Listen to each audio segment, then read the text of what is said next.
Hai, selamat siang kawan-kawan Akurat.co. Balik lagi bareng saya Gaby. Kali ini di program Akurat Talk kita kedatangan penyanyi muda, baru ngeluarin 2 lagu juga. Kita sambut bareng-bareng Winaya. Apa kabarnya Winaya? Baik, alhamdulillah. Sibuk apa aja sekarang? Aku baru aja selesai kelas terakhir aku, di S2 aku, jadi sekarang akan fokus di musik aja. Oke, boleh diceritain gak sih soal single barunya? Kan baru keluar bulan Februari kemarin ya? Iya, yang terakhir ini Februari berjudulnya Love Game.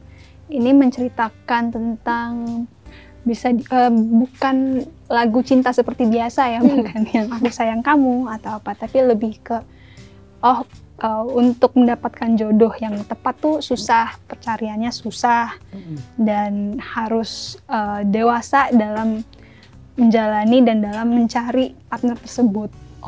Kalau untuk lagu pertama, judulnya Tunggu Dulu, jadi di sini bahasa Indonesia, sedangkan lagu kedua itu bahasa Inggris. Di Tunggu Dulu juga bisa dibilang tentang romance, tapi bukan romance, dia lebih ke, aku sih menggambarkannya sebagai seseorang yang kebetulan gak mau terburu-buru dalam suatu hubungan, karena dia masih fokus menjalankan hal-hal yang dia suka, kayak gitu. Ini based on experience kamu atau ada temen curhat kah jadi dibikinkan lagu?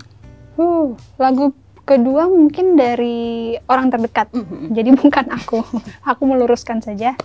Lagu pertama kebetulan memang konsepnya dibuat dari produser-produser yang membantu aku.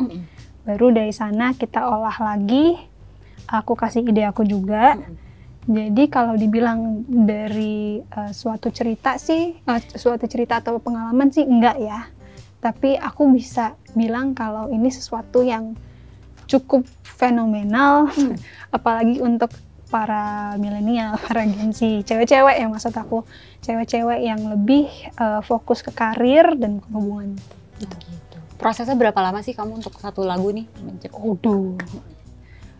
Dari awal pembuatan sih kalau estimasinya bisa 3-5 bulan atau lebih malah. Kadang kan ada faktor-faktor eksternal yang kita nggak bisa kontrol, kayak gitu. Untuk kesulitannya antara lagu pertama sama lagu kedua, apa ada perbedaan kesulitan dalam penggarapannya? Lagu pertama yang pasti karena lagu pertama aku belum terbiasa. Lalu juga kebetulan aku merasa kalau aku membuat lagu, aku lebih kuat di bahasa Inggris, sedangkan ini aku harus membuat di bahasa Indonesia. Kalau lagu kedua mungkin karena ini sesuatu yang aku bikin dari awal sendiri, beratnya di situ untuk membuka ide dari orang lain dan memberikan ide ke produser-produser. Kan perlu memvisualisasikan atau secara audio aku harus bisa menggambarkan, jadi lebih susah di situ. Tapi berarti kalau untuk penulisan lirik sendiri kamu lebih mudah di yang lagu kedua kali ya, karena bahasa Inggris juga? Iya. Untuk produsernya sendiri kan kamu kerjasama sama Kak Asta juga? Iya, Kak Asta dan Kak Handi. Iya, itu gimana ceritanya bisa collab sama mereka? Di awal mungkin pasti ada campur tangan label, tapi akhirnya aku merasa kita bertiga cukup connect ya, cukup bisa memberi ide. Aku walaupun masih takut untuk memberi suggestion ya, kan yang lebih profesional apalagi, tapi alhamdulillah mereka emang mendorong aku untuk lebih berani juga. Jadi so far perjalanan aku dengan Kak Handi dan Kak Asta untuk 2 lagu ini cukup oke untuk aku. Aku sangat puas. Banyak yang dirubah juga nggak sih, kan karena kerja sama-sama mereka pasti mungkin ada yang... Di lagu pertama mungkin ada ya, karena biar aku merasa kalau ada diri aku di lagu itu, jadi harus ada ide aku yang masuk. Di lagu kedua sebenarnya nggak terlalu banyak, tapi karena demo yang aku kasih itu berbentuk gitar dan suara doang, jadi untuk arrangement pasti banyak yang berubah kalau dari hal itu, tapi kalau untuk lirik sih enggak. pesan yang pengen kamu sampaikan lewat lagu kamu tuh lebih ke apa sih? Lagu yang pertama dulu deh nih. Oke. Untuk lagu yang pertama, mungkin aku juga merefleksikan diri sendiri ya. Maksudnya di umur segini aku masih cukup fokus dengan hal yang aku mau lakukan. Jadi pesan yang ingin aku sampaikan, yang ingin lagu ini sampaikan adalah jangan terburu-buru. Judulnya juga tunggu dulu. Yang pasti percaya dengan diri sendiri, percaya dengan apa yang mau dilakukan. Jangan hanya karena ngelihat kiri kanan jadi merasa terdorong untuk ikut hal yang mainstream. Untuk lagu yang kedua cukup bisa di-apply ke semua orang menurut aku. Yang pasti hati-hati dalam mencari partner, dan pasti kita nyari yang paling terbaik ya, salah satunya. Dan gimana ya bilangnya, jangan terlalu sayang ke orang sebelum yakin gitu. Itu ada salah satu liriknya sih tentang itu, menurut aku sangat bisa di-apply untuk semua orang. Untuk lagu-lagu kamu sendiri, emang kamu tuh lebih mencari yang, maksudnya lebih bikin yang emang romance kah? Atau memang kebetulan idenya lagi ada di situ aja? Oh, kebetulan saja. Karena mungkin hal yang paling gampang dibuat mungkin tentang romance kali ya. Untuk lagu, aku juga udah cukup melihat banyak artis-artis baru atau artis lama yang sebenarnya inti dari lagunya itu sama, tapi dibuatnya berbeda aja. Jadi aku pengen banget ke depannya untuk keluar dari ranah romansa ini, karena banyak hal yang bisa diambil, banyak hal juga yang bisa dimasukin ke lagu ini untuk dijadikan edukasi. Oke, sejauh ini kamu udah promo kemana aja nih berarti untuk lagu-lagu? Kebetulan karena aku baru rilis di COVID, di saat-saat COVID, pandemi COVID, jadi mungkin agak nggak terlalu banyak untuk pergi-pergi, kebanyakan ya sekitar Jakarta. Kebetulan aku juga sempat diberikan chance untuk nyanyi di Java Jazz. Oh, ya. Kebetulan kata beberapa sebulan 2 bulan yang lalu. Dan waktu itu aku pernah punya juga performance, private performance ya menurut aku, di salah satu hotel. Jadi setidaknya di pandemi COVID ini aku sudah cukup melalang buana, walaupun belum cukup untuk aku. Boleh ceritain balik lagi sedikit ke lagunya, cara kamu menghidupkan lagu sendiri gimana sih? Saat tampil. Ya. Yang pasti harus membawa emosi sebelum nyanyi ya, dan sebelum manggungnya pun H-1, H-2 aku bener-bener harus immersed banget ke lagu ini, harus baca lagi liriknya karena aku pelupa. Jadi lebih ke embodiment lagu itu harus ada untuk aku, kayak gitu. Ada ritual khusus nggak sih misalnya kalau sebelum manggung kayak gitu? Vocal exercising, terus apa lagi ya? Lebih banyak diemnya sih, lebih banyak diam, memikirkan apa yang akan terjadi ke depannya, apa yang harus ditanggulangi. Jadi lebih banyak di dalam kepala ternyata. Kan tadi kamu bilang kamu agak pelupa juga orangnya. Nah itu cara nyiasatin kalau di atas panggung gimana? Di panggung terakhir aku Java Jazz, dan kebetulan panggung pertama menurut aku itu aku belajar kalau ternyata yang penting have fun aja. Kalau salah ya udah bilang aja salah, jujur gitu. Dan kebetulan emang secara individu aku cukup clumsy juga, tapi aku mencoba jujur. Jadi aku nggak malu-malu, nggak memalsukan gitu. Ada pengalaman lucu nggak sih berarti pas manggung? Waduh, ada nggak ya? Sejauh ini, ada sih ya, waktu kita ada private performance ya dulu. Sebenarnya nggak terlalu lucu, tapi lebih ke improvisasi. Di lagu terakhir itu kita nyanyi dari lagu Reza Artamevia, berharap tak berpisah. Kebetulan chord itu bisa dijadikan ke lagu-lagu lain. Jadi kita kita ulang-ulang terus, tapi aku nyanyi hal yang lain. Itu menurut aku cukup lucu sih, karena orang-orang nggak sadar kita akan melakukan itu. Jadi cukup membuat orang kayak, wah gila, keren juga gitu. Oke, tadi kamu di awal bilang kalau lagi habis satu kelas juga. Boleh diceritain nggak sih, maksudnya secara pendidikan berarti kamu nih masih sekolah S2, jurusan apa? Oke. Aku sedang bersekolah di salah satu universitas di luar, tapi kebetulan aku ambil online karena COVID juga dan karena karir di musik yang harus aku jalanin. Aku kebetulan mengambil, cara bilangnya gimana ya? Aku sangat tertarik dengan dunia hewan dari dulu, jadi untuk background aku S1 dan S2 aku mengambil bisa dibilang ilmu kehewanan. Zoologi. Iya. Nah, untuk S2-nya aku lebih mengarah ke kesejahteraan hewan, etika dan hukumnya. Kenapa jadi bisa ke musik nih?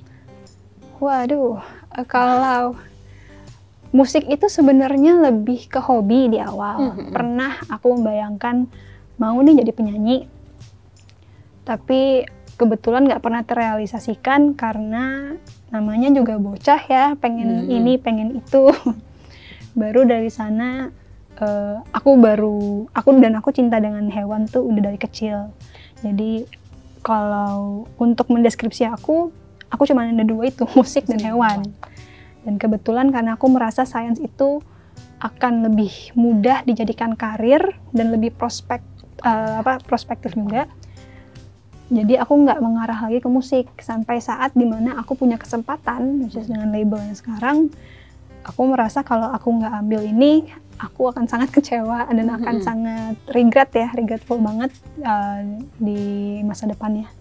Tapi berarti di musik ini memang dari kecil emang sebagai hobi aja gitu? Di awal ya sebagai hobi.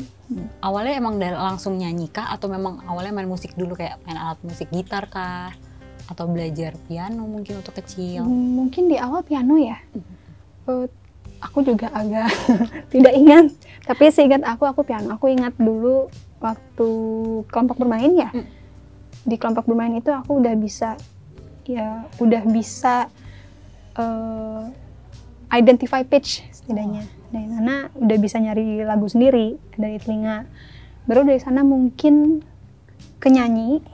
Dari nyanyi mencoba instrumen yang lain walaupun nggak ada proper education-nya gitu. Ikut-ikut lomba nyanyi juga berarti waktu kecil dulu? Dulu iya, bahagia banget aku. Sering ikut dan menang? Kayaknya yang pasti senang. Kalau menang kurang ingat, tapi kayaknya sih menang ya untuk beberapa. Terus akhirnya balik lagi ke musik ini memang karena kebetulan dapat kesempatan masuk label kah atau memang sambil nyambi selama kuliah itu ada kesibukan juga di musiknya? Mungkin lebih karena ada kesempatan di musik ya. Kebetulan yang disambi itu sebenarnya S2-nya.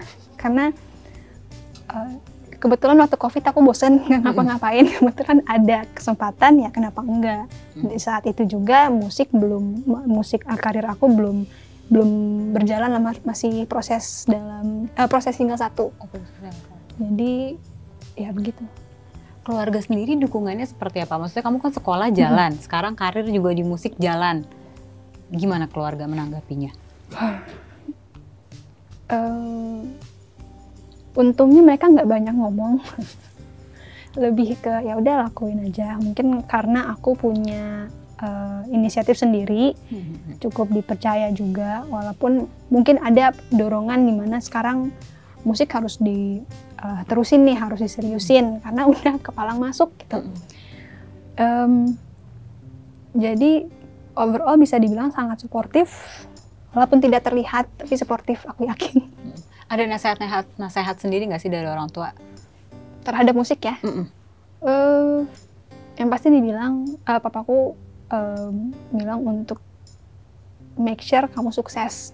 Itu semua orang ya kayak gitu. Kalau dari kakak-kakakku lebih ke aku nangkepnya untuk jangan melupakan jati diri sendiri. Mau itu di lagu, mau itu di cara berpakaian, atau pembawaan diri juga. Cara kamu bagi waktunya sendiri gimana nih antara sekolah dengan musiknya sekarang? Kalau dulu mungkin ya, waktu aku masih sibuk, pusing, sangat-sangat pusing, dan jujur banyak yang cukup butuh lebih banyak waktu, jadi semuanya ke delay.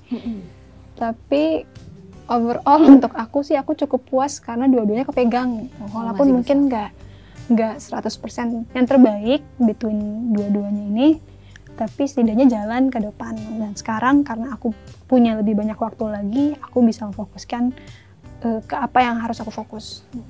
Berarti sekarang kalau untuk sekolahnya sendiri tinggal sebentar lagi lulus? Untuk sekarang aku sebenarnya tinggal tesis, tapi kebetulan aku minta untuk jeda waktu sekitar setahun untuk fokus di musik dulu, dan kebetulan untuk mencari topik yang benar-benar aku suka untuk tesisnya. Oh gitu. Berarti untuk di musik sendiri setelah ini udah mulai prepare lagi untuk single baru, apa masih mau fokus dulu untuk di single kedua ini? Kalau bisa sih fokus di single kedua dan membuat single ketiga ya. Kebetulan itu yang dilakukan sekarang. Untuk single ketiga mungkin secara percentage belum sampai 50%, 60%, tapi udah jalan. Karena aku belajar dari lagu-lagu sebelumnya, kalau aku nggak memberikan niat 100% ke lagu itu, aku nggak akan puas. Gitu. Terus udah ada niatan pengen bikin album juga nggak sih? Apa sejauh ini single-single aja dulu deh sambil sembari dikumpulin kayak gitu? Mungkin akan single-single dulu ke depannya. Yang pasti aku ingin banget membuat satu album, karena dengan album ini kita bisa membuat konsep, bisa hal yang bisa kita kontrol, bukan cuma dari lagu, tapi image yang mau kita bikin atau pesan yang mau kita bikin. Jadi aku sangat semangat banget untuk album, walaupun belum tahu kapan. Kalau untuk di dunia musik sendiri, idola kamu tuh siapa sih? Kalau boleh tahu. Idola aku banyak sepertinya, tapi salah satunya untuk sekarang sih bisa dibilang Aretha Franklin, Ella Fitzgerald. Kalau itu mungkin yang lebih agak lama ya. Untuk yang sekarang aku mungkin lebih ke Corinne Bailey Rae, Norah Jones. Itu cukup, maksudnya beliau itu sosok wanita yang bisa membuat lagu yang menurut aku tuh jadi bukan sekedar lagu. Itu lebih dari lagu, lebih ya itu embodiment aku lagi gitu. Gitu.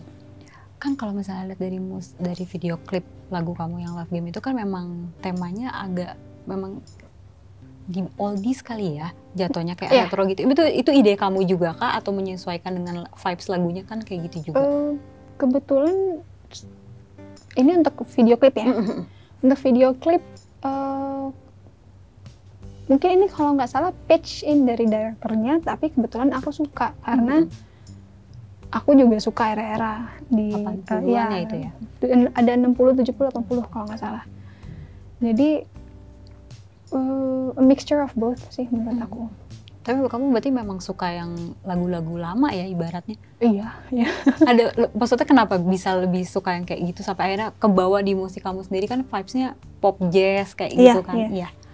Wah, aku juga nggak tahu. Mungkin sesuatu yang udah terserap dari kecil gitu kan. Memang dari kecil berarti diperdengarkan lagu-lagu mereka kah? Lagu-lagu lama ya, pasti ya. Namanya juga orang tua ya, pasti kan selalu gitu memberikan influence. Mau itu disengaja atau tidak, tapi ke bawah sampai sekarang. Dan aku jujur aja, yang bisa membawa hati aku tuh kebetulan lagu-lagu lama. Dan sekarang, kalau untuk lagu-lagu yang sekarang, aku nggak bilang jelek, tapi belum connect aja gitu, belum bonding.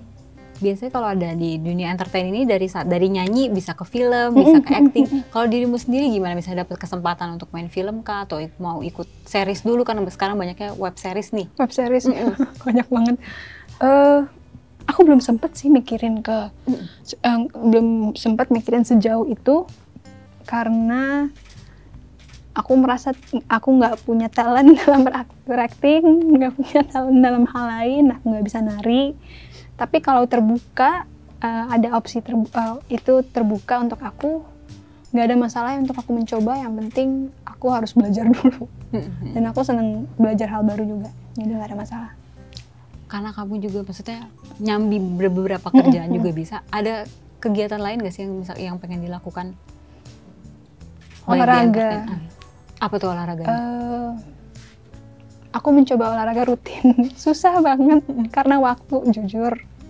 Tapi kebetulan aku juga seneng equestrian,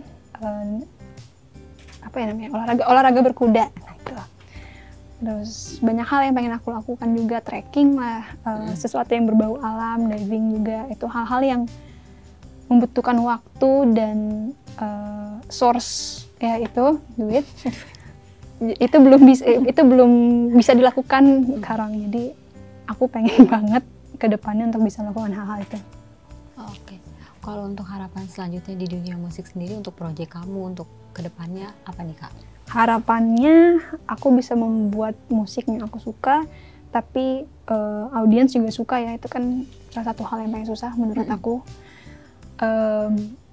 Aku mau cepat-cepat punya album, karena aku bilang itu menurut aku mempunyai album itu sangat artistik, bukan dari lagu tapi dari hal lainnya yang tadi aku bilang. Terus juga dalam hal binatang, harapan aku adalah dengan musik ini aku bisa men-channel edukasi tentang kesejahteraan hewan dan akan lebih didengar. Karena ya itulah, orang-orang yang mungkin punya power, punya influence akan lebih gampang didengar. Hanya butuh channel yang benar aja menurut aku. Untuk album sendiri ada target nggak sih, Kak?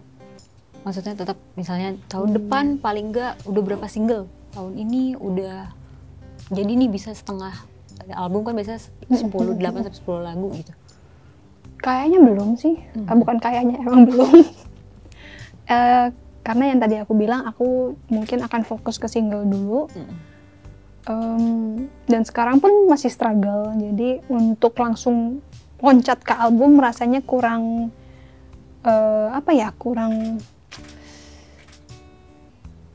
bisa dibilang bukan profesional, mungkin lebih ke harus lebih teliti juga apa yang kita punya sekarang. Jangan cuman karena mau tapi kita belum sampai. Jadi ya gitu deh. Untuk poin-poin bikin lagu biasanya kamu memperhatikan poin apa aja sih, Kak? Waduh. Oke. Banyak banget. Yang pasti lirik ya. Lirik dan gimana lirik ini connect dengan arrangementnya, pasti itu, dan instrumen apa yang dipakai, dan whether aku bisa relate ke lagu ini atau enggak. Karena beberapa belakangan ini aku juga sekarang lagi belajar dari lagu-lagu orang lain. Susah banget untuk menjiwai ya, jadi aku mencoba menganalisa apa yang membuat lagu ini lebih terasa punya jiwa dibanding lagu yang lain. Itu kayak gitu. Kan udah collab sama Kak Asta sama Kak Handi nih. Ada impian atau cita-cita pengen collab sama siapa lagi nggak sih, Kak? Semoga orangnya dengar ya. Yang pasti aku lagi suka dengan duo 24. Kalau nggak salah namanya 24 ya, aku lupa. Lagu-lagunya memang cukup bossa nova, samba, jazz. Terus ada juga dengan Sylvie Aziza, aku lagi suka banget dengan lagu-lagu dia. Mungkin baru itu sih yang ada di kepala ya. Pengen collab sama mereka. Iya, lagi insya Allah ada jalannya gitu. Amin, amin. Sebelum menutup, boleh nyanyi sedikit lagu single keduanya nih, boleh. Lagu dua-duanya atau satu aja? Yang terbaru. Lagu yang terbaru ya. Maaf tadi nggak vocal exercising, kan harusnya vocal exercising udah rutin gitu. Oke. Untuk ref ya. Yeah. It's a love game. I might be in the wrong thing. Wish I could stay, but it's a fun game. Go ask it, it's not meant to be. Jangan lupa didengar lagu-lagunya. Boleh sekalian Kak promosiin Oh lagunya iya, ada di mana boleh, aja, boleh. video klipnya Oke. di mana. Halo semuanya yang menonton ini, aku mau mengabarkan tentang 2 lagu single aku, Tunggu Dulu dan Love Game. Jangan lupa untuk mendengarkan 2 lagu ini semua di SP, bisa di YouTube, bisa di Spotify, dan give a thumbs up untuk dua-duanya. Terima kasih.